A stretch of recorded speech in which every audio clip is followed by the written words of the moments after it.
إن الحمد لله نحمده ونستعينه ونستغفره ونعوذ بالله من شرور أنفسنا وسيئات أعمالنا. من يهده الله فلا مضل له ومن يضلله فلا هادي له. وأشهد أن لا إله إلا الله وحده لا شريك له، وأشهد أن محمدًا عبده ورسوله. يا أيها الذين آمنوا اتقوا الله حق تقاته ولا تموتن إلا وأنتم مسلمون. يا أيها الناس اتقوا ربكم الذي خلقكم من نفس واحدة وخلق منها زوجها وبث منهما رجالا كثيرا ونساء. واتقوا الله الذي تساءلون به والأرحام إن الله كان عليكم رقيبا.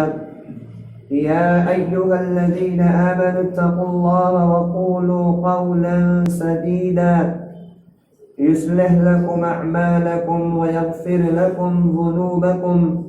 ومن يطع الله ورسوله فقد فاز فوزا عظيما. أما بعد، فإن خير الحديث كتاب الله، وخير الهدي هدي محمد صلى الله عليه وسلم، وشر الأمور محدثاتها، وكل محدثة بدعة، وكل بدعة ضلالة، وكل ضلالة في النار. قال الله عز وجل في كتابه العزيز والفرقان الحميد: أعوذ بالله السميع العليم من الشيطان الرجيم، من همزه ونفخه ونفثه. بسم الله الرحمن الرحيم. يا أيها الذين آمنوا ادخلوا في السلم كافة ولا تتبعوا خطوات الشيطان إنه لكم عدو مبين. رب اشرح لي صدري ويسر لي أمري واحلل عقدة من لساني يفقه قولي. اللهم انفعني بما علمتني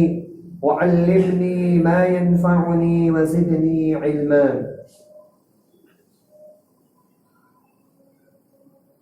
تمام قسم کی تعریفات، حمد و ثناء، عظمت و بڑائی اس اللہ وحدہ لا شریک لہ، خالق کائنات، مالک دو جہاں کے شایع نشان ہے، جو ہم سب کا اور اس ساری کائنات کا خالق، مربی اور پالنہار ہے۔ وہی مشکل کشا اور وہی حاجت روا ہے۔ اس کی ذات میں، اس کی صفات میں اس کا کوئی ہمسر، شریک اور سازی نہیں ہے۔ بعدہ لا تعداد انگنت، درود و سلام نازل ہو اللہ کے تمام پیغمبروں، نبیوں اور رسولوں پر، خصوصاً آخری نبی رحمت للعالمین، خاتم النبیین محمد رسول اللہ صلی اللہ علیہ وآلہ وسلم پر۔ اللهم صل على محمد وعلى آل محمد كما صليت على إبراهيم وعلى آل إبراهيم إنك حميد مجيد. اللهم بارك على محمد وعلى آل محمد كما باركت على إبراهيم وعلى آل إبراهيم إنك حميد مجيد. عزیز ساتھیوں، نوجوان دوستوں، پردہ خواتین، خطبہ مسنونہ کے بعد سورۃ البقرہ کی ایک آیت کریمہ آپ کے سامنے پڑھی ہے۔ دین سے دوری کیوں، اس تعلق سے چند باتیں آپ کے سامنے پیش کرنا مقصود ہے۔ ہم اور آپ اس بات کو اچھی طرح محسوس کر رہے ہیں کہ آج ایک مسلمان اپنے اس دین سے، جس دین کو اللہ رب العزت نے پسند فرمایا ہے اور جس دین پر اللہ رب العزت نے اپنی رضامندی کی مہر لگائی ہے، اور جس دین کو اللہ رب العزت نے اپنا انعام اور اپنی نعمت قرار دیا ہے، اس دین کا دعوے دار ہونے کے باوجود اس دین کی تعلیمات سے بہت دور نکل چکا ہے۔ آج مسلمانوں کی اکثریت اور زیادہ تر تعداد ایسی ہے کہ جن کی زندگی کے اندر دین کا، اسلام کی تعلیمات کا، اسلام کے احکامات کا دور تک کوئی نشان اور کوئی شائبہ نہیں پایا جاتا ہے۔ گناہ کی کثرت، معصیت کی کثرت، اللہ اور اس کے رسول کی نافرمانیاں اور شرک اور بدعت کا بڑھتا ہوا عروج، یہ اس بات کو بتا رہا ہے کہ آج مسلمانوں نے اپنے اس دین کو، اس دین متین کو فراموش کر دیا ہے، چھوڑ دیا ہے۔ حضرات، اس دین کی قدر اور اس کا عظمت اور اس کا کیا مقام ہے، آپ ان لوگوں سے پوچھئے کہ جو آج بھی کفر کے اندر، شرک کے اندر، گمراہیوں کے اندر پڑے ہوئے ہیں، انہیں پاکی اور ناپاکی کا، حلال اور حرام کا، صحیح اور غلط کا کوئی علم نہیں ہے۔ وہ جانوروں کی طرح اپنی زندگیاں گزار رہے ہیں کیونکہ ان کے پاس صحیح تعلیمات نہیں ہے۔ اللہ رب العالمین پر، آپ پر، مجھ پر اور مسلم پر یہ اللہ کا احسان، اس کا کرم ہے۔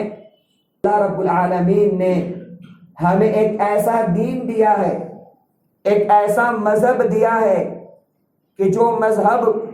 ہماری دنیاوی اعتبار سے اور ہماری اخروی اعتبار سے ہماری فلاح اور کامیابی کا ضامن ہے۔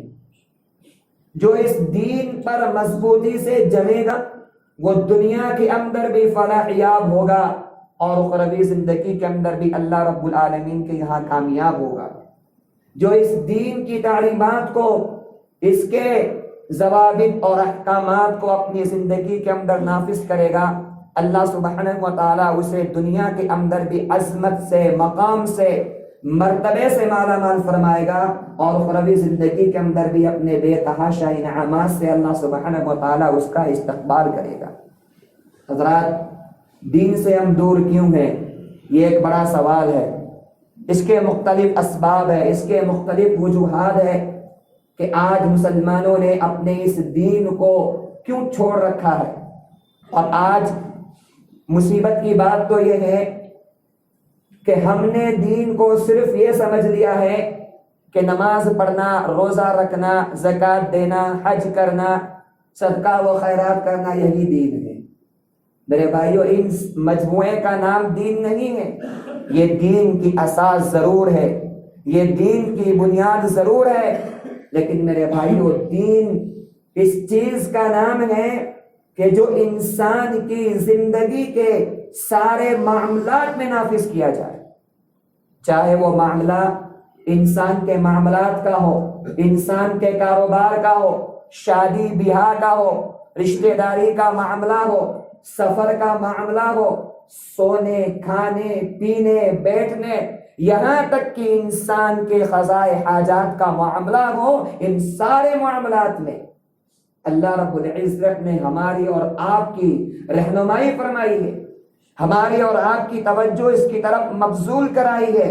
تو ان سارے امور میں، اپنے کاروبار میں، اپنے لین دین میں، اپنے رشتہ داریوں میں، اپنے سونے اور اٹھنے کے معاملات میں، اپنے قضائے حاجات کے معاملات میں، ان تمام کو اسلامی دائرے کے تعلق سے انجام دینا، یہ دین کا لب لباب اور دین کی صحیح تعریف ہے، یہ دین کا صحیح مفہوم ہے۔ صرف نماز پڑھ لینا، روزہ رکھ لینا اور باقی جو ہمارا کاروبار ہو، ہماری شادی بیاہ ہو، ہمارے معاملات ہو، ہمارے لین دین ہو، وہ دین کے خلاف ہو، قرآن کے خلاف ہو، حدیث کے خلاف ہو، تو گویا ہم نے دین کا مفہوم سمجھا نہیں ہے، اور دین میں ہم پورے داخل نہیں ہوئے، دین میں آدھے داخل ہوئے۔ اس لیے اللہ رب العالمین قرآن کی جو آیت کریمہ آپ کے سامنے پڑھی ہے سورہ بقرہ میں اہل ایمان سے خطاب کرتے ہوئے اللہ ارشاد فرماتا ہے یا ایھا الذین آمنوا ادخلوا فی السلم کافہ، اے ایمان والو اسلام میں، دین میں پورے داخل ہو جاؤ، مکمل طور پر دین کے اندر داخل ہو جاؤ۔ تمہارا کاروبار دینی ہو، تمہاری شادی بیاہ دینی ہو، تمہارے معاملات دینی ہو، تم اپنے رشتہ داروں کے حقوق دین کے اعتبار سے ادا کرو، تمہاری زندگی کا ہر عمل، تمہاری زندگی کا ہر گوشہ، تمہارا اٹھنا، تمہارا کھانا، تمہارا پہننا، تمہارا لباس، تمہاری مسافریت، یہ ساری چیزیں اسلام کے دائرے میں ہونی چاہیے۔ ادخلوا فی السلم کافہ، پورے طور پر اسلام میں داخل ہو جاؤ، شیطان کی نقش قدم کی اتباع نہ کرو، شیطان تمہارا کھلا ہوا دشمن ہے۔ حضرات، آج جو مسلم سماج اللہ رب العزت کے اس پسندیدہ دین سے دور ہے، اس کی سب سے بڑی بنیادی وجہ مسلمانوں کی جہالت ہے۔ یہ جہالت اور پڑھائی لکھائی کی کمی یہ انسان کو دین سے دور کیے ہوئے ہیں۔ آج معاف کیجئے گا، کتنے مسلمان ایسے ہیں کہ جن کو کلمہ توحید، کلمہ شہادت اور اللہ رب العالمین احکم الحاکمین کی صحیح معرفت معلوم نہیں ہے۔ کتنے مسلمان ایسے ہیں جو قرآن مجید کو پڑھنا نہیں جانتے۔ کتنے مسلمان ایسے ہیں جو نبی اکرم صلی اللہ علیہ وسلم کی سیرت کے بارے میں جو بنیادی موٹی موٹی باتیں ہیں ان کو بھی نہیں جانتے۔ یہ جہالت انسان کو دین سے دور کرتی ہے۔ اور میرے بھائیوں، دنیاوی علم کے اندر بہت بڑا بن جانا یہ علم کی اور پڑھے لکھے کی دلیل نہیں ہے۔ یہاں علم سے مراد وہ علم ہے کہ جو انسان کو اللہ رب العالمین احکم الحاکمین کی معرفت سکھلائے،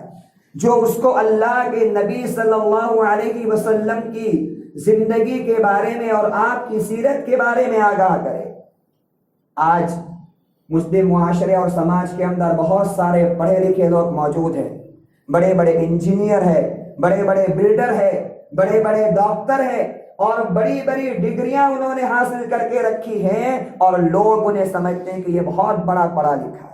ٹھیک ہے، وہ پڑھا لکھا اپنے اعتبار سے ہے، دنیاوی اعتبار سے ہے، لیکن اگر اس کی زندگی کے اندر شریعت کا بنیادی علم نہیں ہے، نماز کیسے پڑھنی ہے، روزہ کیسے رکھنا ہے، طہارت کے آداب کیا ہے، طہارت کے آداب کیا ہے، بیوی شوہر کے حقوق کیا ہے، جو انسان کی زندگی میں بنیادی امور ہے، اگر اس کے پاس علم نہیں ہے تو شریعت کی نگاہ کے اندر وہ انسان جو ہے دنیاوی اعتبار سے عالم ہو سکتا ہے، لیکن دینی اعتبار سے وہ آدمی جاہل قرار پائے گا۔ اس لیے اللہ نے قرآن میں فرمایا کہ یعلمون ظاہرا من الحیات الدنیا وهم عن الآخرۃ غافلون، کہ لوگ ایسے ہیں جو دنیاوی زندگی کی ظاہری چیزوں کو جانتے ہیں، دنیا کے اندر بہت بڑے عالم ہیں، دنیا کی چیزوں کے اندر انہیں بہت کچھ اللہ رب العالمین نے صلاحیت دی ہے، کاروبار کرنے کی صلاحیت ان کے پاس موجود ہے،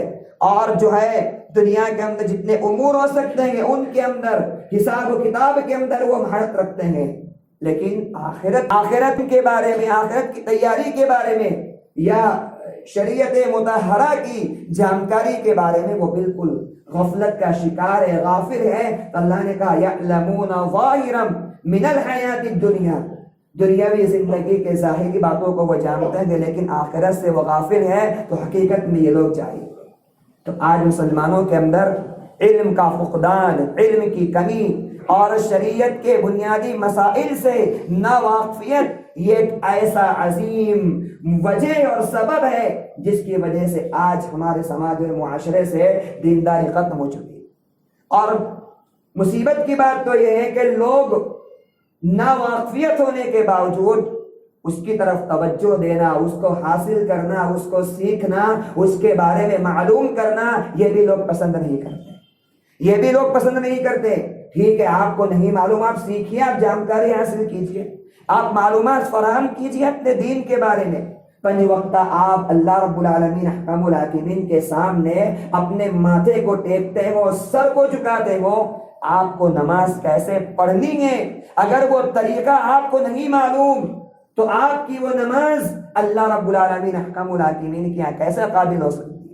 آپ رمضان کا روزہ رکھتے ہیں، وہ روزے کے آداب، اس کے عوامل کے بارے میں آپ کو نہیں معلوم، تو آپ کا یہ روزہ اللہ رب العالمین کے یہاں کیسے قابل قبول ہو سکتا ہے؟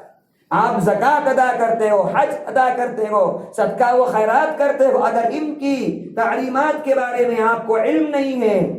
تو پھر یہ عبادتیں کس طرح ادا کریں گے؟ تو میرے بھائی، ایک مسلمان کے لیے ضروری اور لازم ہے، شریعت اس چیز کو مسلمانوں کے اوپر لازم قرار دیتی ہے۔ نبی اکرم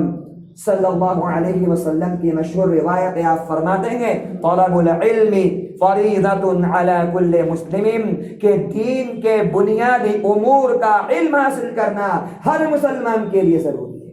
ہر مومن کے لیے دین کا بنیادی علم حاصل کرنا ضروری ہے، واجب ہے۔ وہ اللہ رب العالمین کے یہاں بہانہ کر کے، عذر کر کے چھوڑ نہیں جائے گا کہ نماز میں نے پڑھ لی، جیسے آتی تھی ویسے پڑھ لی، قرآن جیسے آتا تھا ویسے پڑھ لیا، میں نے سیکھنے کی کوشش نہیں کی،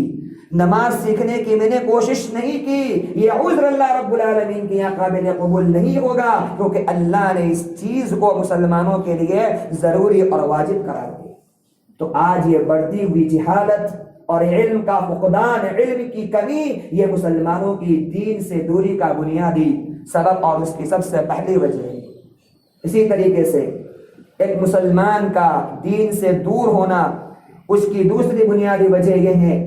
کہ آج مسلمانوں نے یہ سمجھ لیا ہے، یہ سوچ لیا ہے کہ ہم جو ہے مسلمان ہیں، مومن ہیں، تو مسلمان ہی جنت میں جائیں گے، کافر جنت میں نہیں جائیں گے۔ تو اللہ رب العالمین نے ہمارے لیے جنت کو واجب کر دیا ہے، جنت کو پکا کر دیا ہے، اس لیے وہ دین سے، عمل سے دور ہو چکے ہیں۔ میرے بھائیو، یہ شیطان کا دھوکہ ہے، یہ شیطان کا ورغلہ ہے، یہ شیطان کا وسوسہ ہے، جو مسلمانوں کو، مومنوں کو یہ وہم دلاتا ہے تو مسلمان جنت میں جا کر کے رہے گا، اور دینداری سے، عمل صالح سے اس کو دور کر دیتا ہے۔ یہی بات تو جو ہے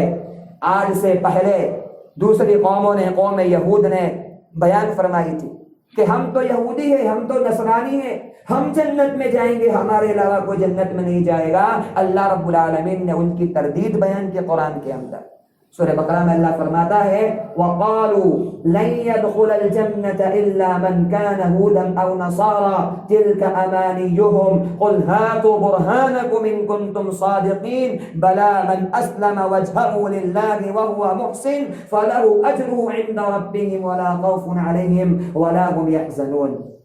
یہودی اور نصرانی کہتے ہیں لن يدخل الجنت الا من كان هودا او نصارا، جنت میں تو وہی جائے گا جو یہودی ہوگا، نصرانی ہوگا، ان کے علاوہ کوئی جنت میں نہیں جائے گا۔ اللہ نے فرمایا تلک امانیہم، یہ تو ان کی خواہشات ہیں، یہ تو ان کے اپنے خیالات ہیں، ان کے اپنے وسوسے ہیں۔ قل ہاتوا برہانکم ان کنتم صادقین، اگر تم اپنے اس قول کے اندر سچے ہو تو کوئی دلیل پیش کرو، کوئی دلیل پیش کرو کہ اللہ رب العالمین نے کہاں بتایا ہو، کہاں لکھا ہو، اور کہاں اللہ رب العالمین نے یہ چیز تمہاری تورات کے اندر، تمہاری انجیل کے اندر یہ بات لکھی ہو کہ جنت میں صرف یہودی جائیں گے، جنت میں صرف نصرانی جائیں گے، جنت میں کون جائے گا؟ اللہ نے آگے بیان فرمایا کہ بلا من اسلم وجهه للہ وهو محسن، جنت میں وہ جائے گا جس نے اپنی ذات کو اللہ کے حوالے کر دیا، جس نے اپنی پوری زندگی کو اللہ کے تابعداری میں گزار دیا، جس نے اپنے آپ کو اللہ رب العالمین کے لیے وقف کر دیا، جس نے اپنی زندگی کو اللہ رب العالمین کے احکامات میں اور شریعت کے دائرے میں گزار کر کے دکھائی، وہ محسن، اور یہی انسان محسن ہے، اللہ کے یہاں کامیاب ہے، اس کے لیے ایسا اجر ہے جو کبھی ختم نہیں ہوگا۔ تو آج بہت سارے مسلمان اس وہم کے اندر، اس گمان کے اندر زندگیاں گزار رہے ہیں کہ ہم مسلمان ہیں، ہمیں دینداری کی ضرورت نہیں ہے، ہم مسلمان ہیں، ہمیں عمل کی ضرورت نہیں ہے، جنت تو مسلمانوں کے لیے ہے۔ ٹھیک ہے، جنت کے اندر اہل ایمان جائیں گے، اہل اسلام جائیں گے، لیکن میرے بھائیو یاد رکھنا، اہل ایمان میں سے بھی، اہل اسلام میں سے بھی بہت سارے لوگ ایسے ہوں گے جو جہنم کا ایندھن بننے والے ہیں۔ قرآن مجید میں اللہ رب العالمین نے ایسے گناہ کا تذکرہ فرمایا ہے، اور خصوصاً شرک اور بدعت، اسلام کی حالت میں رہ کر کے کرنے والا آدمی ہمیشہ ہمیشہ کے لیے جہنم کے اندر جائے گا۔ تو یہ مسلمان ہونا کوئی اس بات کی گارنٹی نہیں ہے کہ اللہ رب العزت نے ہمارے لیے جنت کو واجب کر دیا ہے، ہم دینداری سے دور رہیں۔ عمل صالح یہ انسان کو اللہ رب العالمین کا کامیاب بنانے والا ہے. والذین آمنوا وعملوا الصالحات اولئک اصحاب الجنہ ہم فیہا خالدون. جو ایمان لائے, عمل صالح کیا, یہی وہ لوگ ہیں جو جنت میں ہمیشہ زندگی گزارے. تو اس وہم و خیال سے اپنے آپ کو دور رکھنے کی ضرورت ہے اور عمل کے میدان میں, علم کے میدان میں آنے کی ضرورت ہے. اسی طریقے سے دینداری سے دوری کی تیسری بنیادی وجہ ہماری اور آپ کی بچوں کا بڑی بڑی اسکولوں میں, مشنری اسکولوں میں تعلیم حاصل کرنا ہے, جہاں پر اسلام کا کوئی نام و نشان نہیں ہوتا. ان کو ایسی تعلیم دی جا رہی ہے, بڑی بڑی ہائی فائی اسکولوں میں آج مسلمان اپنے بچوں کا ایڈمیشن کرواتے ہیں اور یہ سوچتے ہیں کہ سال کے ہم 50,000 سال کے لاکھ روپیہ جو ہم فی بھر کر کے اپنے بچے کو اعلیٰ بنائیں گے, اپنے بچے کو عرفہ بنائیں گے, اپنے بچے کو جو ہے مقام تک پہنچائیں گے. جبکہ ان اسکولوں کے نصاب پر, ان کے سلیبس پر اور ان کے کورس پر اگر نظر دوڑائی جائے تو بہت سارے ایسے معاملات, ایسے چیپٹر اور ایسے اصول اس تعلیم کے اندر, اس سلیبس کے اندر دیکھنے کو ملتے ہیں کہ جو اس انسان کے اور مسلمان کے بچوں کو دین سے دور کرنے والے. آج ہمارے بچوں کے اندر دین کی کمی اور دینی تعلیمات کا فقدان یہ دین سے دوری کی بہت بڑی وجہ ہے. دین سے دوری کی بہت بڑی وجہ ہے. آج ہمارا ماحول یہ ہے, ہمارا سماج یہ ہے اور مسلمان یہ چاہتا ہے کہ ہمارے بچوں کا جو ہے کسی بڑی اسکول کے اندر داخلہ ہو جائے, کسی ہائی فائی اسکول کے اندر ایڈمیشن مل جائے اور ہمارا بچہ جو ہے پڑھ لکھ کر کے کامیاب ہو جائے. میرے بھائیوں, جتنی آپ محنت اس کی دنیا سنوارنے کے لیے کرتے ہیں, اتنی محنت یا اس سے کم از کم آدھی محنت کم از کم اس کی دین کو سدھارنے کے لیے, اس کی آخرت کو سدھارنے کے لیے اور اس کی جو ہے قبر کی منزل کو آسان کرنے کے لیے اس کے پیچھے کریے. آج ہر انسان, ہر والدین کی یہ تمنا اور آرزو ہے کہ ہمارا بچہ بڑا ہو, اعلیٰ ہو, عرفہ ہو. ٹھیک ہے, اعلیٰ بن جائے آپ کا لڑکا, بہت بڑا جو ہے پڑھا لکھا انسان بن جائے, منسٹر بن جائے, MA BA کی بڑی بڑی ڈگریاں جو ہے اس کو دلوانے پر قادر ہو جائے, ہوشیار ہو جائے. لیکن یاد رکھنا, اگر آپ نے اس کو دین کی تعلیم سے, اگر آپ نے اس کو دین کے علم سے اور ایسی اسکولوں سے, ایسے مدرسوں سے آپ نے ان کو دور رکھا ہے جہاں پر ان کی دینی تعلیم کا, اخروی تعلیم کا اہتمام ہوتا ہے, تو آپ کے یہ بچے دنیا کے اندر تو آپ کا سہارا بن سکیں گے, لیکن آپ کے مرنے کے بعد بھول کر آپ کو یاد نہیں کریں گے. آپ کے مرنے کے بعد بھول کر آپ کو یاد نہیں کریں گے, کیونکہ آپ نے ان کو سکھایا نہیں, آپ نے ان کو تعلیم نہیں دی, ماں باپ کے حقوق سے آپ نے ان کو آگاہ نہیں کیا, شریعت کے علم سے آپ نے ان کو خبردار نہیں کیا. دنیاوی زندگی کے اندر آپ دیکھیے میرے بھائیوں, کتنے پڑھے لکھے بڑے بڑے ڈاکٹر ہیں, انجینئر ہیں, جن کے والدین آج جو ہے اولڈ ہاؤس کے زندگیاں گزار رہے ہیں, اولڈ ہاؤس کے اندر ان کے ماں باپ زندگیاں گزار رہے ہیں. اور بدنصیبی یہ ہے کہ مسلمان والدین بھی ایسے ہیں جو آج اولڈ ہاؤس کے اندر پڑے ہوئے ہیں. مسلمان لڑکے نے اپنے ماں باپ کو اولڈ ہاؤس کے اندر رکھا ہوا ہے. کیوں؟ کیونکہ اس کو معلوم نہیں, اس کے اندر یہ نالج نہیں, اس کے اندر یہ علم نہیں. بہت اس کو پڑھایا ماں باپ نے, بہت لکھایا اس کو, لیکن شریعت کے علم سے آگاہ نہیں کیا, دین کی عظمت کے بارے میں اسے خبردار نہیں کیا, والدین کے حقوق کے بارے میں اسے آگاہ نہیں کیا. کبھی انگلی پکڑ کر کے اسے اللہ رب العالمین کے گھر میں نماز کے لیے حاضر نہیں کیا, کبھی کسی دینی مدرسے میں کم از کم مکتب کی تعلیم کے لیے, ناظرہ قرآن اور دعا کی تعلیم کے لیے اس نے اپنے بچوں کے رخ کو مدرسے کی طرف نہیں موڑا. اسی وجہ سے آج بڑھاپے کے اندر وہ پریشانیاں اور مصیبت کے شکار ہے. اس لیے میرے بھائیو, آج جو دین سے دوری ہے اس کی بنیادی سبب یہ ہے کہ ہماری نسلوں کے اندر ہمیں سوچنا ہے کہ ہم کسی وقت سے ان کی دینی تربیت کا اہتمام کریں اور ایسے مدرسوں میں, ایسے اسکولوں میں داخلہ کرانے کی کوشش کریں جہاں کم از کم اسلام بستا ہو, کم از کم تھوڑا بہت اسلام زندہ ہو, شرک سے پاک ہو, بدعت سے پاک ہو اور ہر قسم کی گندگیوں سے وہ اسکول پاک ہو. تو ایسے اسکول میں پڑھانے کی کوشش کریں, بھلے جو ہے وہ کمزور ہو, پھیکی ہو دوسرے اسکولوں کے مقابلے میں, کیونکہ آپ کا بچہ اپنے اعتبار سے دین اس کا بچ جائے گا. بھلے کم علم دنیاوی حاصل کرے گا, لیکن دینی اعتبار سے جو ہے وہ فتنوں سے محفوظ رہے گا. اسی طریقے سے آج دین سے جو دوری مسلمانوں کی ہے, اس کا جو ہے بنیادی سبب جو ہے انسان کا شیطان کے دھوکے میں آ جانا ہے. شیطان کا دھوکہ اتنا خطرناک ہوتا ہے اور شیطان کا حملہ اتنا خطرناک ہوتا ہے، انسان سوچتا ہے کہ میں نماز پڑھنے کے لیے جاؤں، لیکن ایسا ارجنٹ کام اس کے سامنے شیطان لا کر کے کھڑا کر دیتا ہے کہ وہ نماز کو چھوڑ کر کے اس کام میں لگ جاتا ہے۔ انسان سوچتا ہے کہ میں فلاں نیکی کا کام کروں، بھلائی کا کام کروں، لیکن اسی اثنا کے اندر ایسا وسوسہ، ایسا خیال اور ایسی سوچ جو ہے شیطان انسان کے ذہن میں ڈال دیتا ہے کہ انسان وہ خیر کے کام کو چھوڑ کر کے وہ کام کرتا ہے جو اس کو شیطان نے پہلے یاد دلایا۔ اسی لیے اللہ نے قرآن مجید کے اندر جو ہے شیطان کی ایک چال بیان فرمائی ہے۔ وہ کیا کرتا ہے؟ شیطان انسان کے سامنے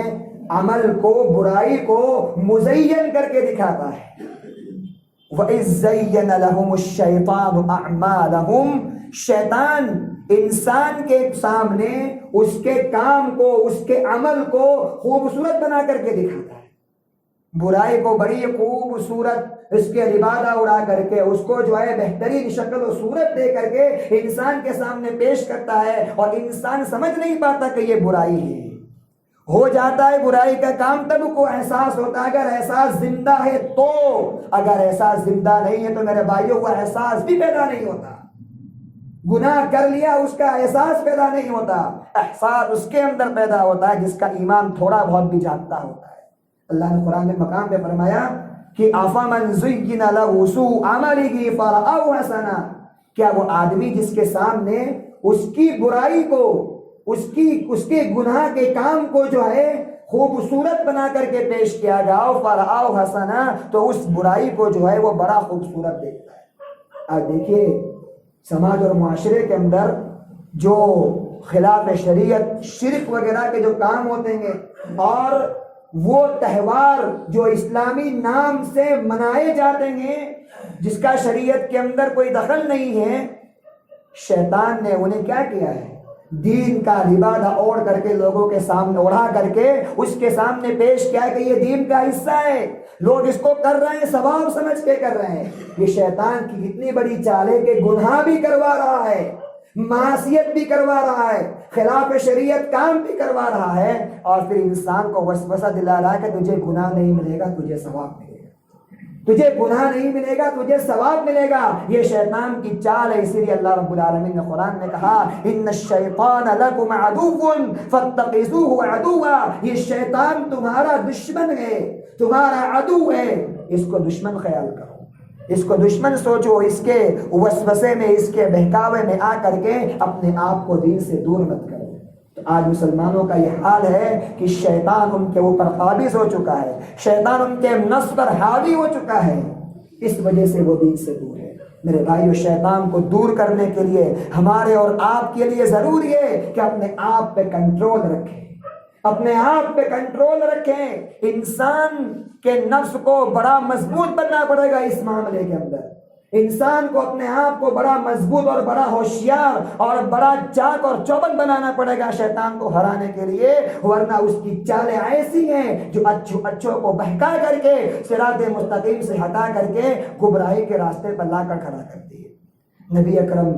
صلی اللہ علیہ وآلہ وسلم ہمیشہ صحابہ کرام کو ہر معاملے میں، ہر مسئلے کے اندر جہاں بھی آپ کو خدشہ ہوتا کہ اس معاملے کے اندر ابلیس، شیطان ان کو گمراہ کر کے چھوڑے گا، آپ فوراً تعلیم دیتے کہ اعوذ باللہ من الشیطان الرجیم کا ورد کر کے اس وظیفے کو پڑھ کر کے شیطان کا مقابلہ کیا کرو، اس کو دور کرو، پناہ طلب کرو اللہ سبحانہ و تعالیٰ کی کہ اللہ شیطان کے فتنے سے، اس مردود فتنے سے اور اس مردود سے تو میری حفاظت فرما۔ تو آج مسلمان جو دین سے دور ہے، اس کی بنیادی وجہ انسان کا نفس پرست ہونا ہے۔ نفس پرستی جو ہے نا، انسان کا نفس جو ہے، اس کا جی جو ہے، یہ بڑا لالچی ہے، بڑا حریص ہے، بڑی لذتیں چاہتا ہے، بڑی لذتیں چاہتا ہے۔ تو انسان اپنے نفس کی باتوں میں آ کر کے بسا اوقات ایسا ہوتا ہے کہ حلال کی حد کو پار کر کے انسان حرام تک پہنچ جاتا ہے۔ کیوں؟ کیونکہ نفس انسان کا اس کو ابھار رہا ہے۔ اللہ رب العالمین ہر انسان کو نفس بھی انجام دیں گے۔ ہمارے ذہن کے اندر خواہشات ہوتی ہے، امنگیں ہوتی ہیں، تمنائیں ہوتی ہیں، آرزویں پیدا ہوتی ہے۔ تو یہ آرزویں، تمنائیں جب انسان کے دلوں کے اندر، اس کے نفس کے اندر پیدا ہوتی ہیں، اور جب وہ آرزو خلاف شریعت ہوتی ہے، اللہ رسول کی نافرمانیاں ہوتی ہے، تو انسان اپنے نفس پرستی کا غلام بن کر کے ان خواہشات کو، ان تمناؤں کو بھی پورا کرنے کی کوشش کرتا ہے، اس کے پیچھے بھی لگ جاتا ہے، چاہے اس کے لیے جو ہے اسے حلال چھوڑنا پڑے اور حرام کا اختیار کیوں نہ کرنا پڑے۔ اللہ نے قرآن میں فرمایا کہ ان النفس لامارۃ بالسوء، بے شک یہ انسان کا جو نفس ہے نا، یہ نفس برائی پر ابھارنے والا ہے، برائی پر ابھارنے والا ہے۔ شیطان سے زیادہ انسان کو جو ہے اپنے نفس کے اوپر کنٹرول رکھنا ہے، اپنے جی پر کنٹرول رکھنا ہے، اپنی خواہشات پر کنٹرول رکھنا ہے، کہ ہماری ہر امید، ہماری ہر خواہش، ہماری ہر آرزو ہم پوری نہیں کر سکتے، چاہے میرے بھائیوں وہ آرزویں ہماری ہو یا ہماری اولاد کی ہو، ہماری ازواج کی ہو۔ آج بہت سارے لوگ ایسے ہیں کہ جو اپنے بچوں کی محبت میں، اپنی اولاد کی محبت میں یا اپنے گھر والوں کی محبت میں شریعت کے حدود کو، دین کے حدود کو پامال کر دیتے ہیں۔ بیٹا خوش ہو جائے، بیٹی خوش ہو جائے، گھر والے خوش ہو جائیں، یہ ہمیں منظور ہے، بھلے ان کی خوشی کے لیے اور ان کی دھو گھڑی کی لذت کے لیے ہمیں شریعت کو گرانا کیوں نہ پڑے، دین کو گرانا کیوں نہ پڑے، اور شریعت کے خلاف ہمیں کام کیوں نہ کرنا پڑے، انسان اس کے لیے تیار ہو جاتا ہے، لیکن اپنے اولاد کی اور اپنے گھر والوں کی خواہشات اور آرزو کو پورا کرنے کی کوشش کرتا ہے۔ یہی وہ وجہ ہے جس وجہ سے آج اللہ رب العزت نے اس دین کو ہم سے فراموش کر دیا۔ ہماری خواہشیں، ہماری آرزویں، ہماری تمنائیں وہی پوری کی جائے جس کا اللہ رب العالمین نے دائرہ متعین کیا ہے۔ اور یاد رکھنا، یہ دنیاوی زندگی ہے، دنیاوی زندگی ہے، اس زندگی کے اندر نہ کسی کا پیٹ بھرا ہے نہ کسی کا پیٹ بھرے گا، یہاں کسی کا پیٹ بھرنے والا نہیں ہے۔ انسان جتنا بھی اس کو مل جائے اس کا پیٹ کبھی نہیں بھرے گا، اس کا سکون و لذت کبھی مکمل طور سے حاصل نہیں ہو سکتی۔ ایک مومن آدمی، ایک مسلمان آدمی، ایک ایمان والا آدمی اگر دنیا کے اندر اپنی خواہشات کو، اپنی آرزوؤں کو اللہ کی رضا کے لیے قربان کر کے گیا ہے تو اللہ سبحانہ و تعالیٰ کل جنت کے اندر اس کو اس کی منچاہی زندگی عطا کرے گا، منچاہی زندگی عطا کرے گا۔ دنیاوی زندگی رب چاہی ادا کرو، دنیاوی زندگی رب کی مرضی کے مطابق گزارو، دنیاوی زندگی اللہ رب العالمین احکام الحاکمین کے احکامات کے مطابق گزارو، اللہ تمہیں جنت کے اندر تمہاری منچاہی زندگی تمہیں عطا فرمائے گا۔ اللہ نے قرآن میں فرمایا وَلَهُمْ فِيهَا مَا تَشْتَهِي أَنفُسُهُمْ وَلَهُمْ فِيهَا مَا تَدَّعُونَ، تمہارا نفس، تمہارا جی تمہیں جو کھانے کو، پینے کو، اوڑھنے کو، بیٹھنے کو چاہے گا اللہ تمہیں حاصل کر دے گا، تمہیں دے دے گا، کہاں؟ جنت کے اندر۔ لیکن یہ اس کے لیے ہے جس نے دنیاوی زندگی کو اللہ رب العزت کی منشا میں، اس کے پسندیدگی میں اور اس کے دین کے دائرے میں رہ کر کے گزاری ہوگی، اس کے لیے اللہ سبحانہ و تعالیٰ یہ اعزاز دے گا۔ تو میرے بھائیو، یہ چند باتیں تھی جو میں نے آپ کے سامنے بیان کی۔ ہمارے لیے اور آپ کے لیے اس ماحول کے اندر ضرورت ہے کہ اپنے دین کی حفاظت کریں۔ طرح طرح کے فتنے، طرح طرح کے وبال اور طرح طرح کی باتیں آج دنیا کے اندر پیدا ہوئی ہے، اور وہ وقت قریب بلکہ آ چکا ہے جس وقت کے بارے میں اللہ کے رسول صلی اللہ علیہ وآلہ وسلم نے پیشین گوئی فرمائی تھی، اور آپ نے بیان فرمایا کہ لوگوں میری امت کے اوپر ایک ایسا وقت آئے گا کہ دین پر چلنا، دین پر عمل کرنا، دین کو تھامے رکھنا مشکل ہو جائے گا، اتنا مشکل ہو جائے گا جیسا کہ آگ کے انگاروں پہ چلنا مشکل ہوتا ہے، آگ کے انگاروں پہ چلنا مشکل ہوتا ہے۔ آج یہ دور آگ کے انگاروں کا دور ہے، آج کا یہ دور فتنوں کا دور ہے، آج کا یہ دور وبا اور مصیبت کا دور ہے۔ قسم قسم کے فتنے روزانہ اٹھتے نظر آ رہے ہیں، روزانہ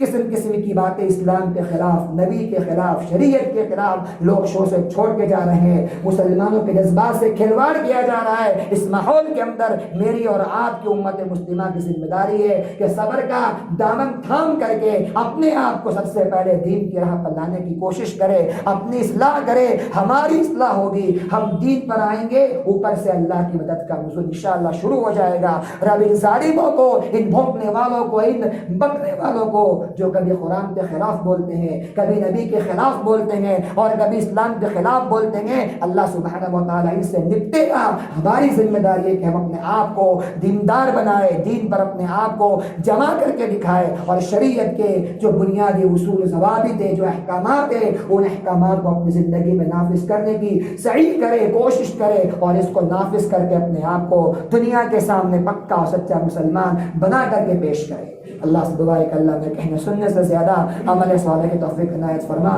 ہم سب کو صحیح معنوں میں شریعت کے مطابق زندگی گزارنے کی توفیق عطا فرما، ہر قسم کے فتنوں سے اللہ ہماری حفاظت فرما۔ جو تیرے دین کے دشمن، تیرے نبی کے دشمن، اللہ تو ان سے اپنا معاملہ کر لے، تو ان سے نپٹ لے، اللہ ہم سب کی حفاظت فرما۔ جو بیمار ہے اللہ انہیں شفا کا عمل عطا فرما، جو مر چکے اللہ ہم سب کی مغفرت فرما۔ جب تک دنیا میں زندہ رکھ اللہ ہم سب کو ایمان پہ زندہ رکھ، ہماری موت ہو اللہ ایمان پر موت ہو، آمین۔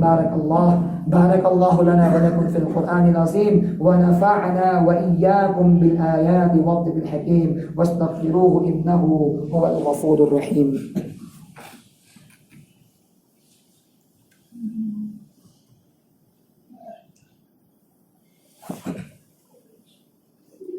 إن الحمد لله نحمده ونستعينه ونستغفره ونعوذ بالله من شرور أنفسنا وسيئات أعمالنا، من يهده الله فلا مضل له ومن يضلل فلا هادي له،